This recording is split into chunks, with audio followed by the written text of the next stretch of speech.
No hipsters. No hipsters. No Hipsters pod. Episode 80, No Hipsters Pod. It's your boy Ron Say, the founder of NoHipstersAllowed.com. And we have Teresa with us once again. Hi. Good to be here. Lawyer in training. Board member of the Boys School for the Deaf. How's that going, by the way? Great. Actually, we have a few fundraisers that are coming up, and we are working on some grants with different companies in the country. So Cool.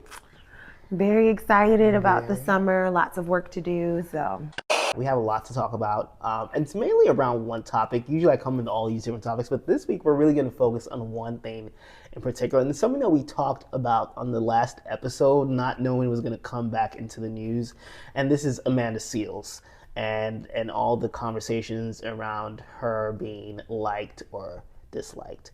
And so this week she sat down with Shannon Sharpe on his podcast Club Shay Shay, which that name is bloody hilarious, by the way. I actually think it's a great name. I think it's great, but I think it's so funny that this, former football player has a podcast called like Shay Shay. But yeah, so I think it was a 3-hour conversation. I haven't seen all of it. I've seen lots of extended clips, and I think I've gotten the highlights. But I know you've seen all of it, so definitely I want you to definitely fill in the blanks where I seem to be having them. But yes, let's just take it from the top. So I think all of this, we're gonna first rehash. Oh yeah, let's more recent events that led to this, and I talked about it in the last episode. I'm gonna go over it again. Yes. Amanda Seales makes a post saying she doesn't get invited to lots of events, mainly the Black Hollywood events, right? And then soon after, there are 3 outlets. I think it's Essence, the Griot, and Root, and Black Enterprise. Is it? Yeah, it wasn't the Root, it was the Griot, I think. Yeah, and Black Enterprise. So anyway, 3 notable Black publications putting out op-eds, basically saying, she's hated because this, she's hated because that, and so I think it was in a lot of ways, people saying, sure, whatever, like we still don't like you. And I have my thoughts about that, which I shared in the last episode. I think it's weird for Black publications to pile on a Black woman, no matter the reason, no matter how legitimate the reasons are for hating her. And so fast forward to this week, and she sits with Shannon Sharpe. And they have a 3-hour conversation, mostly around why she isn't liked, but also just on all the surrounding issues, who she feels aggrieved by, things that have happened in her life. And in a lot of ways, you get to learn a bit more about her. And you get to, in some ways, it reinforces why you would think she's not likable. But I think at the same time, there are moments where I think she becomes a more sympathetic figure. And so it was an interesting move. And she has been trending really ever since. It's been we're going on day 4 now. But first thoughts on a big general level. What do you think? That is an entertainer. That is an entertainer. Bravo. She is. No, she is. She's an interesting person. Amanda Seales thinks that she is the Jennifer Lewis of our generation, that she is the Cornel West of our generation. She is the Cat Williams of our generation. And you know what, honestly, truly, I have to give it to her. She is very extremely talented and very smart. And you do have to have that level of confidence behind you to have accomplished the things that she's accomplished. So, I'm going to push back a little bit.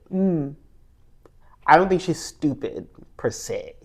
But I don't think she's smart. You don't think she's smart? I wouldn't call her smart for a variety of reasons. And I think the first is, I think people who are, and this is funny because I might be contradicting myself a bit, because I do think in the previous episode, I said sometimes, or a lot of the times, the reasons why people like us or dislike us has to do with things out of our control. But also, I think people who are as poor with people and personalities as she is, I usually think of them as not very smart. Because I think a key part of being smart is being able to manage situations, manage personalities, and kind of like, maneuver social settings, right? Like having a bit of an EQ, and I think she lacks that. And I actually think this is also a perfect segue into her revelation, or quote unquote revelation, that she is on the autism spectrum. I recently was diagnosed as someone who has autism spectrum disorder, which is very difficult to identify in Black women because of racism. There's been lots of conversation about that and how truthful she's being, because she said that, she was asked if she was diagnosed, and she said, No, I have not been clinically diagnosed by a doctor because I'm not paying $10,000 to do that. And most people will tell you that at this age, you don't need a clinical diagnosis in that sense. It's all really kind of strange, but I guess really back to my point about not being able to manage people, is that I think that just shows that she's not that smart. So, do you believe in multiple different types of intelligences? Truly, I do. Like I said, which is why I mentioned EQ. I think, you have your IQ, EQ, and whatever, all the other Qs that you have. And I think people are smart in different ways. But when I think smart, I'm thinking very holistically, right? Like if you're lacking too much in one area, I think it kind of like it lowers your overall score, in my opinion. And that's how I think of people when I say smart. Like if someone's really like a good logical thinker, which I think to me is the highest form of intelligence, that's great. But if I see them as like having like difficulty interacting with people, I think that kind of debases that other part. Because I think part of being like dealing with people is also a thinking thing, right? So it shows that you don't think that well. Do you know what I mean? I think there's a thought, like the through line through a lot of these different forms of intelligence is an ability to think, an ability to be thoughtful. And sometimes when you are so poor at dealing with people, I think it's because you were a bit thoughtless. I feel like I just said a lot of words. I hope they make sense to people listening. I will say that I do understand, like, yes, like you can be smart enough to know how to maneuver through like a social situation. And in many instances in the conversation with Shannon, she did acknowledge that she knew how she was Offending people. Yeah, how she was received. And that it sounds like it was actually their responses that was the shocker. Like there's not a receptor to her that like when I do this that there is a response. Like you can understand how someone can believe that this could be attributed to autism, but there is a bit of affirmation that you receive simply by going and actually getting that help. And to think that she also said that she spends time going to a therapist, and that therapist is not recommended a psychiatrist for you to be able to go to possibly get like any type of like medication or anything that you may need, because it seemed as though like, what if that's not just it? What if it's something else? Like you just right. Exactly, and actually, and there are professionals who are on Twitter saying, yeah, sometimes you might think it's autism and it's something else, and that's why a professional should be involved. And of course, there are people who are like more Amanda supporters who are saying, oh, it's acceptable for someone to self-diagnose. I highly doubt that. But and she's smart enough to know, right, that that's not it. Yeah, and my whole issue with it, and like I said, I don't doubt that there's like a broad spectrum of autism, and people can be very high functioning and can be somewhat, aware of where their personality might need, like where they might have a lack of ability to catch social cues, right? But I think there comes a point where you're so aware where I have to question how you can be that aware and then continue to do something. Do you know what I mean? Yes. It's after a while, it's like, okay, do you really, have this issue, or are you just using it as a crutch, right? Right. Because in a way, it sounds like Like, for instance, like if we were walking down a hallway and you were on one side and I was on the other. And while we were walking down, you saw me look at my watch, check my phone, text people, do a whole bunch of things. And then when we got to each other, out of each other's way, I jumped into your way and then bumped into you and said, oops, that only happened because I'm blind. You would think I was crazy, right? Right? You'd be like, okay, are you really? It feels like you made that up after the fact, right? And it feels like you had a lot of, ability prior, right? It feels like you saw your way up until here. You used your eyes up until the moment you had to bump into me. And that's how she sounds with all this autism talk to me. I do think she's autistic. I don't care what you say. I do think she's autistic. The only story in which I missed this one, but you brought it up, that I think kind of supports this whole thing is when she was in college. Oh yes. The story she had told Shannon when she said she was in her college dorm and the girls her freshman year didn't really like her. My thought was, by the time she was a freshman in college, this was after My Brother and Me. This is, after she had gone to this great high school and had gone through this amazing gymnastics career. And she is now, in a competitive environment, and who knows how she's being received. She's describing that, these girls were aggressive and weird to her. Anybody that's gone to college, like, you're in these dorms with these 17-year-old, 18-year-old women, and yes, they can be petty. So she decided she was going to get a bottle of liquor and say, all right, we all going to take shots and all y'all going to tell me why you don't like me. Like, why you do that? Why? And as someone who can appreciate directness, I think it's. I think she would never appreciate that. No, I don't. Not that particular move. I'm saying I appreciate people being direct overall, but I think she gets a kick out of that kind of stuff. Yes. Is what I'm getting. Yes. And that's why I also will still give her the credit of, I do think that she's intelligent, because I don't think that she's ever set out to be Miss Congeniality. I don't think that on the set of My Brother and Me, she was friends with all the other kids. She had pointed out that, we came, we filmed, and then I left. And that she also told a story where she said, the directors would have interviews, or they would have meetings with the parent meetings to tell them how the kids were doing, because they of course were on the set alone. Some of the boys or some of the other kids were getting into trouble. So she was like, her mother's meeting was super quick. She went in and out, and she'd asked, why. They'd asked why it was so quick, and they were like, her mom said, oh, because Amanda's good. Like, the story you constantly tell is that, like, you were perfect. So I can imagine how that feels when, like, you're in a job environment with other people who are not to that standard. And then you go to a high school where it is a competitive performing arts school and it is the top of the standard. And then now you're in college where it's also, again, competitive, because her college used to dismiss one student from the freshman class, like whoever was like, lowest performing and not necessarily. Where'd she go? I can't remember what school she said. It sounds like a liberal arts college. It was. Okay.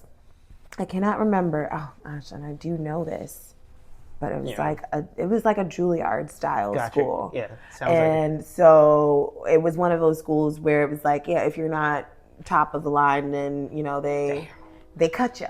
Oof. So take your money and cut you. Yeah.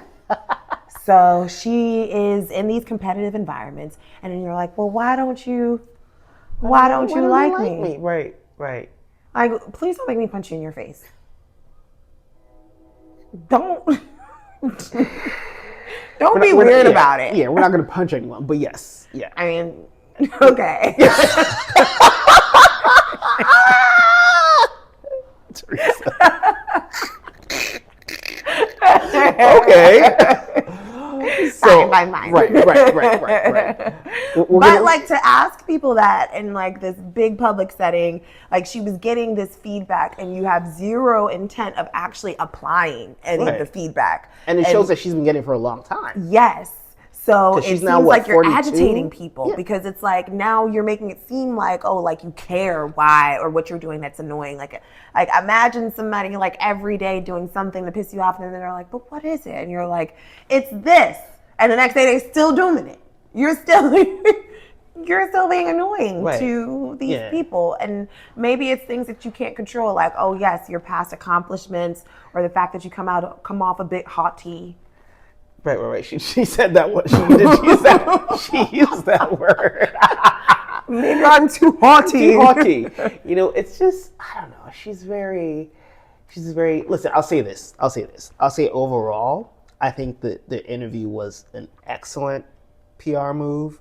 I think, you know, it's gotten her a lot of attention. I think good things are going to come out of this interview.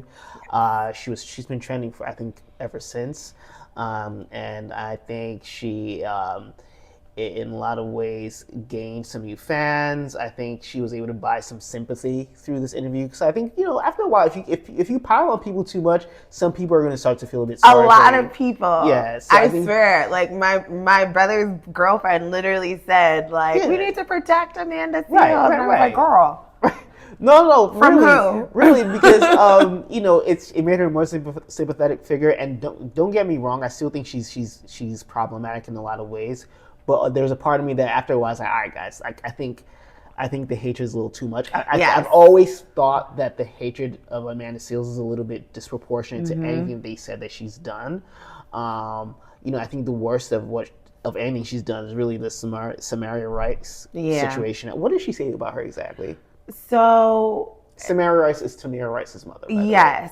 So apparently, like, she was sticking up for Sean King, and how I guess Tamir's Rice's mother said that, you know, she had never received the funding that he collected on her behalf, and so Sean King then went on to post something that showed like the track record of, you know, what was collected and what was given where. And how, like, essentially, like, saying that can basically destroy his credibility. Essentially, in a nutshell, she said a lot, and I'm not gonna lie. I mean, and that prior portion to that, of that segment, my thoughts entirely were like, why are we capering for Sean King? Yeah, I mean, so first of all, Samaria Rice has been on Sean King and all of these people's asses for years now. Ooh, somebody riding dirty. You know, she called them ambulance chasers a few years ago. And listen, I'm totally on her side because I've always been suspicious of all these people. And so, what did Amanda say about her exactly? I wish I remembered. We'll put it on the screen, but she basically said, attacking Samaria Rice. What? I asked a valid question that ended up being proven, by the way. I asked a valid question. Don't we think that there's something worth questioning, and why this woman whose son was 100% unjustly killed by the police? Don't we think there's something to be said for, like, why are all these media outlets, like, giving her a platform to accuse all of these people that are the leaders of movements for fraud? Basically accused of hurting the movement is the gist of what was happening. Because when you destroy the credibility of the vessel, then that kind of tears down what the overall mission was, and essentially, like, yes. There's a small part of me that appreciates the point, but if the people who are at the forefront of these movements are showing themselves to be fraudulent, there's nothing wrong with calling them out so we can get better leaders. And it's okay for someone to be on the ass, right? Especially if we're talking about a victim's mom. This is not a random person. If anyone's in a position to say something, she is. So yeah, and definitely, I've even on previous episodes of this podcast, I've said things about all these people, actually talking about Samaria Rice on that episode as well. And so, yeah, definitely, I think Amanda was on the wrong side of that one. And it's just, that's the worst of anything I've heard that she's done. All the other things seem minor. Yeah, they are minor. Yeah. And honestly, truly, like, beyond being annoying, it really is it is the fact that it is easy to dislike her. She carries a, I really don't care for your like validation type of like personality. Right. So then when she does not receive like that praise, that recognition, and she's like almost kind of throwing a tantrum about not receiving that recognition or that praise, that's where it's odd. That's where there's a disconnect. Yeah. Because if you don't care, then let it be. Yeah. and it's funny, I think in a lot of ways, and this is where I think that some of the dislike and hatred feels a little weird, is that I think she is a lot of Black people's stereotype of a snooty girl who looks down on people. And unfortunately for Amanda, her behavior reinforces these projections really well. Right? Mm-hmm. And so I think that's why it's helped people. You know what? Like I think she acts like what people thought she was, and it's not working out for her, right? And and it's why people are being so harsh at every turn. Like for instance, he said on the set of Insecure, someone on the set was mad because she called him a revolutionary nigga. Yeah. And people were like, yeah, I mean, you can't say that word, they use the word on the show, but this is work. That's one is make believe, one is not, which I can appreciate the point, but my thing is, I find it really, really hard to believe that nobody else on that set used that word towards a coworker, right? Now, maybe her mistake is like she used it on the coworker she didn't have a good enough rapport with, or maybe she thought her rapport was better than what it actually was. But I don't believe she had a good rapport, because from the moment that she told another story about Soronis, and I'm pretty sure Soronis was at home also watching this. Shronis. I guess I've heard that's how Keegan. Yeah, I've heard Keegan. I know the pronunciation. Shronis. Was probably at home. Drake from Insecure. How am I in it? Why is she bringing me up? Because then she told the story about how when he was rumored to have had a co-worker pregnant on the show, he did. There were rumors. There were rumors. Confirmed. Okay. There were rumors around the set, and that the rumors that they were all discussing were that he was not claiming this child. And that was what was like the whispers around the set. So she said, she goes to him, she pulls him to the side, and then she said like, yo, I'm just letting you know, I'm gonna keep it real with you. And she goes back into like her New York personality, like, I'm just being real, I'm just holding you down and letting you know that people talking about you. And they saying you not claiming this baby, and if it's really yours, that you need to claim it from the rooftops. Like, if it's really yours, you need to be like... Why did she think that was her place? And this is really interesting. So I'm going to, take us back a few years. There was this party, the Hollywood party, that was being hosted by Issa Rae's publicist. Yes. The one that she wasn't allowed into because she wasn't invited. And she tried to go anyways. And then she... Well, she said she was invited. She said that she was invited by Jesse... Williams? No. Is that who it was? Yes, Jesse Williams, maybe. So she was a +1 to Jesse Williams. No, like she received a text like, you are invited. And that the word is, and also it is a Black Hollywood party. So she also clarified that this was a party that invitations were extended to all people who work in Hollywood, which obviously the cast of Insecure would be expected to be there. And so Issa publicist said, not you. Yes. So she was put on the if you see this person, not her. So she's there with her +1. And that this is her story and her telling it. She has a +1? Yes. So she comes because she has this invitation. Okay. She has a +1, her friend. But does that Jesse invite count as an invite? He's not the host of the party. Apparently he was one of the organizers of the party. Oh. Yes. So she said Jesse was one of the organizers of the party, and that he texted her personally and he invited her. She has the text message from him. And so she's going thinking like, okay, I'm invited. And then she gets there and like the girl at the door is telling her like, okay, because she gets there and she says she's there with Kendrick from Insecure. Mm-hmm. And she's there with Kendrick and her friend. And then the lady's like, yes, him, and no, you. And so she's like, what do you mean? Like, I got invited. I got a text. Like, what's going on? And At the time, they said the publicist said, Amanda, I don't have time for this. Which I think is hilarious. Yes. I do remember that. I do remember that being a detail in the story. And to be 100% honest, I totally get it. I totally get it, though. I don't have time for this. I don't have time for this. And so that's really interesting. And at the time, I also thought it was telling that the cast was in the party and no one did anything to help her, to get her in. And so that, at the time, told me that people didn't really like her.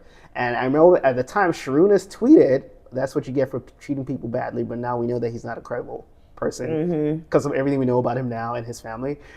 But I mean, if he was saying that because she had that interaction with him, I can kind of sort of get it. Yeah, because also like you were kind of stirring the pot about like something that he was already messily involved with. Right. So, but at the time, he was the one who publicly said something about, hey, that's what you get for treating people poorly, or something to that effect.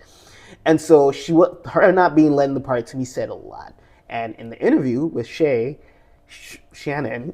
I know that's Shay now. She confirmed. So she said. So I've always protected Issa. However, there's just been enough instances at this point where I should have been protected by Issa and I wasn't. And one of my biggest problems that we have discussed several times in this interview is that I think people are going to show up for me the way I show up for them.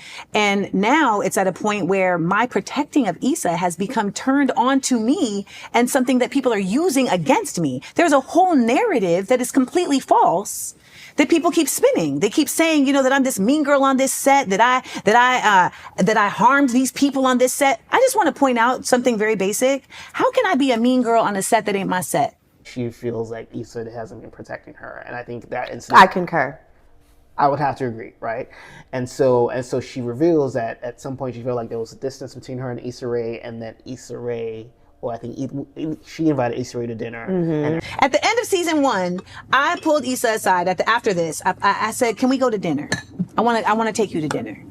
I took her to dinner. I said, I feel like you think I have something against you, and I don't know why you feel that way because we had been cool from even before this. Right. She was like, "Well, no." I said, "I feel like you have something against me," and she said, "Well, I feel like you have something against me," and I was like, "Based on what?" Because again, Shannon, I'm on your show. Right. I can't do not like I'm only to get scenes added if you add them. I'm in pocket, baby.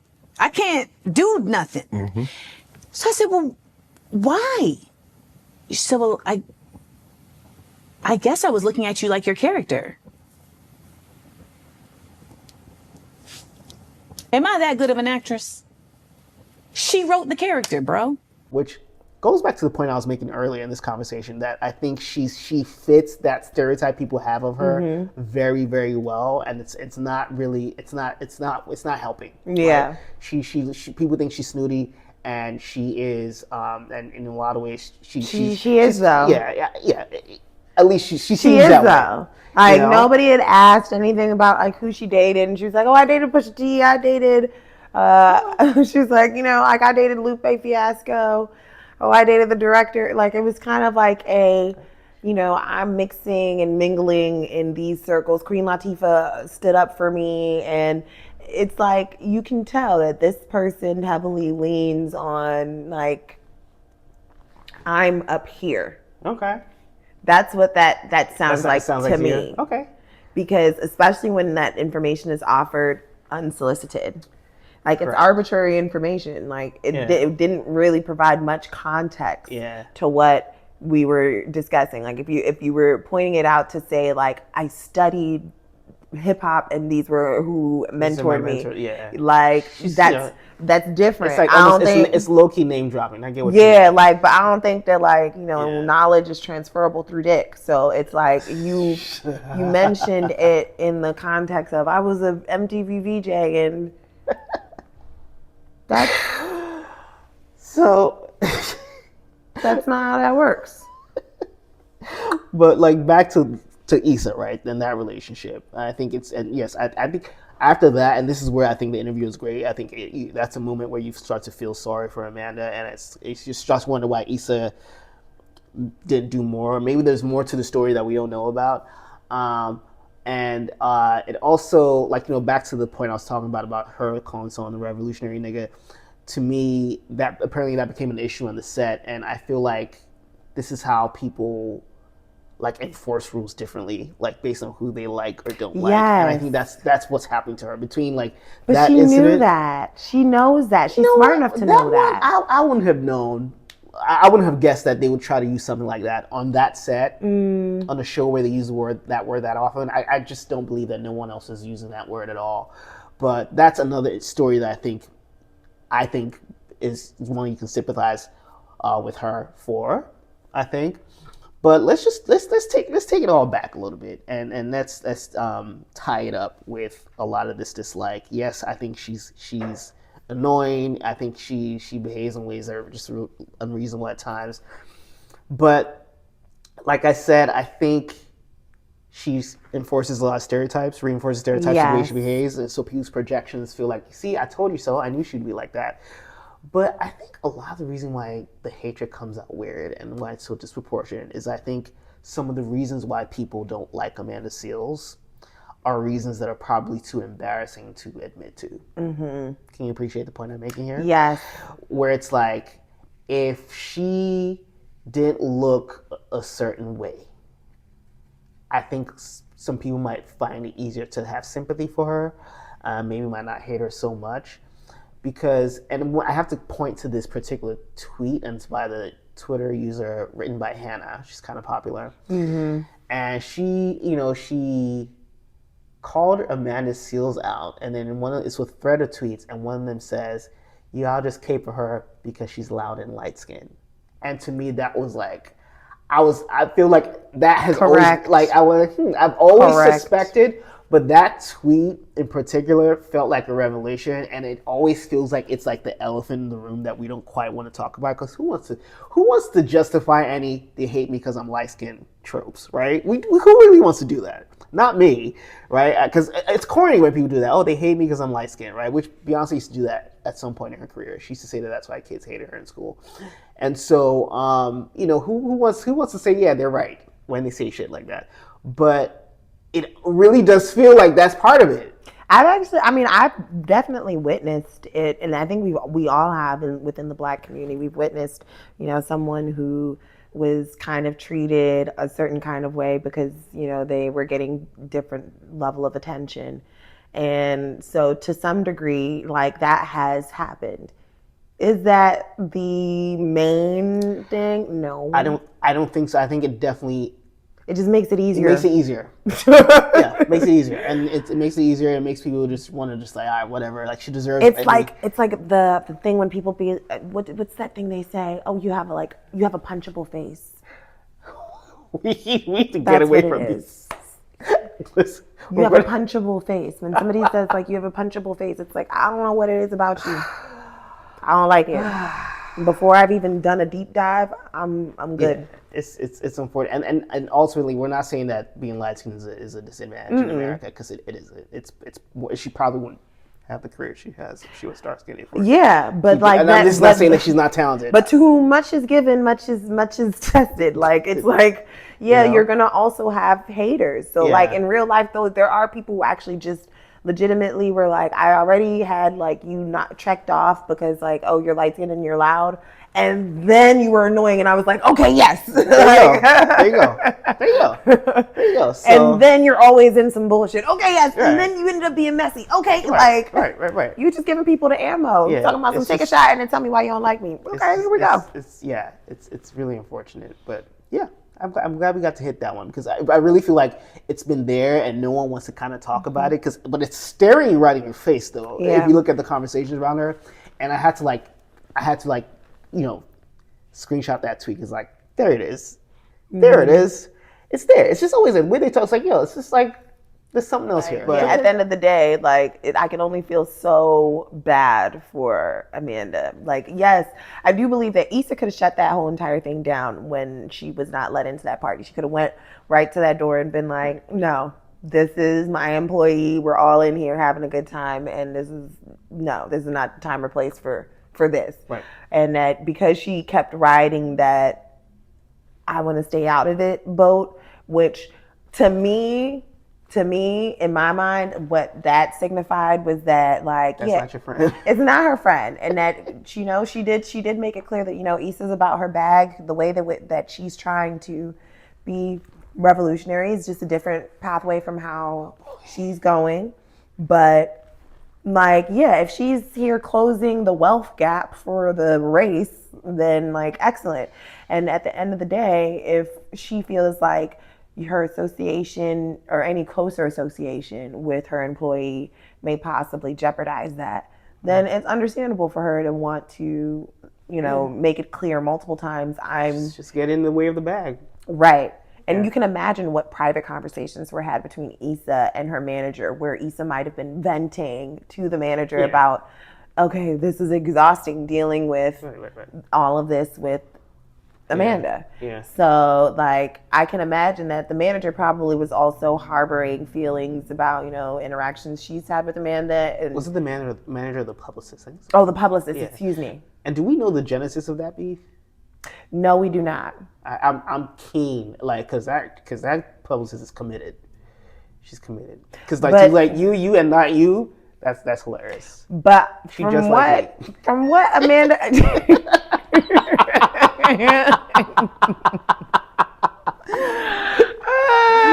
No, I'm the type. I'm the type. Yep. Yeah. But I heard her tell a story where she said, like, she would come on set and like, oh, if you tell me you're gonna be somewhere at 4:05, I'm gonna expect you there at 4:05, and like when you get there, I'm gonna ask you like, well, okay, that's weird. Why weren't you here at 4:05? Like, I'm gonna be there at 4:05, and she had said, that was one of the things that helped her realize that her autism made her take certain things literally when people didn't mean them literally, and she's like, people had to like tell her like around that time. And I was like, can you imagine being a part of a Black production? I don't know if any of you guys have ever been a part of a production team, but like your videographer, your makeup artist, your hairstylist, your lighting people, your audio people, waiting for everybody to get there. Typically, you're not going to start on time. Typically, there's something or somebody that goes wrong, and this is Issa's first show. So, wait, she was giving people hell about this on the set? I don't think she was. I don't know for sure that she was giving people hell on that set. She gave the story that was one of the things that people don't like about her, that she had later on thought back was linked to autism, that she takes things literally. So when somebody tells her a certain time, she's very timely. She's very known to be like professional. Okay. So she also felt as though, these attacks that I'm not professional are absolutely flawed because I'm the one that's on time. I'm the one that's... And was that her response to the revolutionary? No, that was in response to the publication saying that, the reason why no one's inviting her places is because she's not professional. She's difficult to work with. She's, a certain kind of way. Gotcha. So she was explaining that. She's like, I'm definitely not unprofessional. Like, I show up and I get the job done. And, I've even heard, people tell me like I am this way. Gotcha. In my imagination, if I can imagine what the genesis of her issue with a publicist might have been, is that maybe if there were some event or some program. It can't be that. It has to be something worse than that. And it might be. A compounding of multiple things because they worked together for years. Gotcha. And the Black Hollywood incident didn't happen until that last season. Right, so this is 4 years of me dealing with this person because I'm working with Issa. And so that is events and programs that I'm a part of. Right. That, okay, maybe she's invited, so now I gotta deal with her because of Issa. And Issa saying, gotcha. Yeah. Y'all handle it. Right. Like, you don't want me to handle it. Because if I handle it, I'm going to go to jail.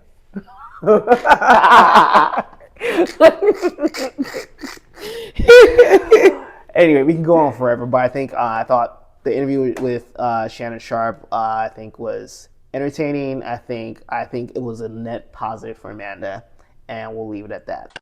Winners and losers. Teresa, I'll let you go first. My winner is Deborah Ayorinde, who is our friend. Yes, she is in Them.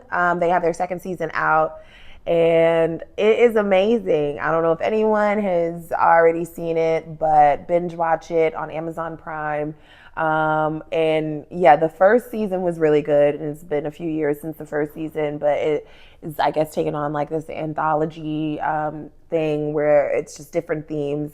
So this is more of like, if you're into scaries, go for this. It is also starring Luke James. Pam Grier is in there, and she also is taking it. Pam Grier, she's taking it. Okay. Pam Grier is in there, and of course they got Pam saying "motherfucker" on there. So, okay. And she got a fight scene. So that's so funny though, because when I saw, actually, that's not the show I was talking about. Because I saw Deborah in Accra on New Year's Eve, and I was saying, I was mad that they canceled Riches. Is that what it's called? Yes. And she was like, I'm mad. Yeah, but maybe that might come back, because season 1 and season 2 of them is like many years apart, right? Yeah. So maybe there's hope, because I know people liked Riches. So, yes, it was good. It was good. But this is a great series. You get to see her in a different type of role, and it's just great to see so much new talent and a lot of seasoned talent in these types of series. So It was great seeing Pam Grier, great seeing Luke James. If you are a Naman Shumpert fan, he also has a role in it. He's a really good actor, actually. Yeah, he's a surprising entertainer. Yeah. I don't know if he sold me in this series, but he's good. He's good on the shot. Yeah. He definitely is good with these scaries type things. So I would say watch that. Nice. And for my losers,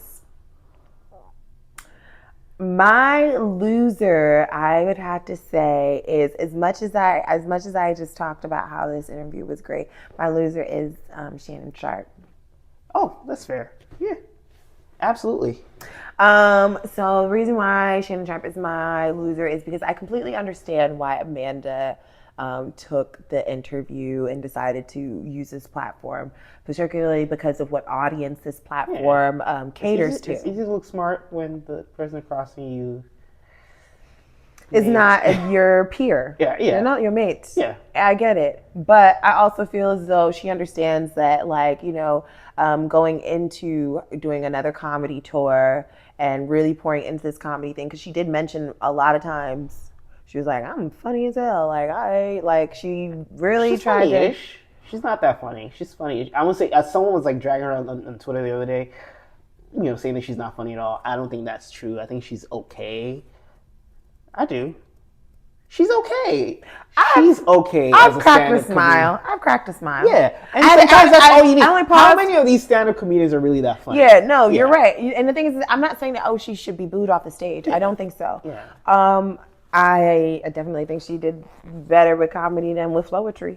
But I just think that she saw what Cat Williams did and followed the Cat Williams playbook. I mean, Cat Williams has definitely just started something this year with that interview, I think, and that really is 67 million views is a lot of views. Is a lot, but also I think just the way we've had beefs ever since, and it was just all this drama. He just lit a match in the whole entire comedy world and show business, really everywhere, even in hip hop, everywhere we're seeing something. But yes, I know what you mean. I think he showed what that interview could be. I think he raised the profile of that podcast significantly. And yes, he has a lot of people who watch it's not a very highbrow show, but obviously she is drawing an audience that would like or is curious to know more information. Right. So going on that show I think was a great choice for her, but for Shannon to accept her as the guest, I also kind of feel like it wasn't the smartest choice on his end, because a lot of the conversation afterwards, as you've seen on some of his other podcasts, he's had commentary that's kind of driven the direction of the conversation towards why she's not married. I was excited to have her. She was great. She taught me a lot of things. But she's highly, highly, highly, highly educated. She's real versed. She can sing. She's a comedian. She's a writer. Is she married? No, she's not married. She's not married. The same day, huh? I mean, yes, I'm listening to you list all the qualities that she has, Yeah. and I'm just curious if she was married, because I mean, that sounds like that's a great catch for someone. Yeah. No, yeah. No, that sounds like some flaws for some. Which now it's like, all right, it yeah. makes it seem completely like your intention of bringing her on the show. Ocho Cinco and a few other people, all of whom are unmarried. So Gilbert also. Arenas, Ocho Cinco, and Shannon Sharpe were podcasting, and they had essentially said, like, how old is she? Got how many degrees? Yeah. Oh, and she's this and she's that. Like, Just sounding real basic. and then after asking all of these questions about all of her accomplishments, to immediately follow up with, she's single? And there was like a smirk on Gilbert Arenas' face as he said this. And mind you, all of these men are serial baby daddies and single. So like, to ask like, is she single? Are you married? Like that, and then to take the conversation there, and then they all laughed. The thing is that you're saying that she's smart and she's so accomplished, and then you use that as the reason why she's single. But for Black women, you could use the exact opposite and say the same thing. You could say like, oh, she not smart. She out here just choosing the wrong men and choosing this baby daddy, and she out here doing this, that, and the third. It's a losing game. Yeah. So it's like, that's what you brought her on for, it seems like. It seems like you brought her on to try to embarrass her or to force her into submitting to a certain thing. That's where that conversation kind of seems like it heads into. And to take your audience and your fans into that conversation, into that direction, I felt like that's not cool. Sorry, Uncle Shay Shay. It's you. So, on that note, winners. I'll say my first winner, for obvious reasons, Amanda Seales. Just impressions out the ass. And I think some opportunities are going to come out of this for her. And even though, yes, I think she kind of, in a lot of ways, reinforced why people don't like her. I think she gained a lot of new fans, got a lot of sympathy. And yeah, smart choice. I don't know if she was advised by a publicist, but if she was, that person needs a raise. And it's just good all around. Second winner is Thames. She just put out a new song that samples Love Me Jeje, which for a Nigerian, anyone who's hip, classic Nigerian song. And she's put like a new, it's not like a full cover, but like she uses it like the bridge, and I think she uses it beautifully, and the song is just so good, and I really do think it's the best song of the year so far. So shout out to Thames. Like like I was like, this is, I mean, have you heard something? Yes. Really good. She premiered she premiered at Coachella, but I feel like live versions of songs, especially for the first time, don't always like hit the right way. So the recorded version, which dropped 2 days ago, or just yesterday. Yes, I was gonna say I heard it this morning. Yeah, yesterday. I think is just excellent. So Thames, absolutely the winner. Second winner this week. Loser, Diddy, for all the obvious reasons, but he is trying to dismiss all the allegations, all the suits against him, because the laws didn't exist. Some of his accusers are saying he did things in 91, 92, 93, and he's saying because the laws didn't exist then, they should be dismissed. First of all, I think that's false. But like, what is he talking about here? Yeah. Have you seen this headline? So I've not This is seen all of that. And I find that fascinating, because I'm interested to know like what legal team decided that was their best defense. Yeah. Because to now state that first of all, I don't think sexual assault just became illegal. Yeah. But secondly, yes, there were statutes of limitations that were specifically open in the state of New York where these these allegations supposedly took place. And that's what all these people took advantage of. So I'm not sure. I mean, I'm no lawyer. You're closer to being a lawyer than I am. But I'm wondering, like, cause how did his legal team advise him that that's where we're going with it? Maybe there's something. I'll go back and read the article, but basically, that's the main gist of it. Like, oh, like these laws didn't exist then. False. Loser. So yeah, that's my one and only loser this week, Diddy, and that is it. Yeah, Teresa, thank you for a really short notice also, but we had to talk about Amanda because it was on my mind. I had so much to say, and I'm so happy that you had a lot to say as well. Yes. That's the only thing we talked about today, really. And so, very, very, very good conversation. What do you have planned? I am latent until after the summer, and then a few different events coming up in the summer. So more details soon, but I will be freed from my studies in about a month, right? In about a month. Yeah. So yes, I will be out and about and sharing more information on my socials. So follow me on Instagram or on Facebook. Reese_Rich. Yes, on on Instagram everything and Twitter. Yeah. All right. Episode 80. No Hipster Spot. Talk to you next time. Bye. Bye.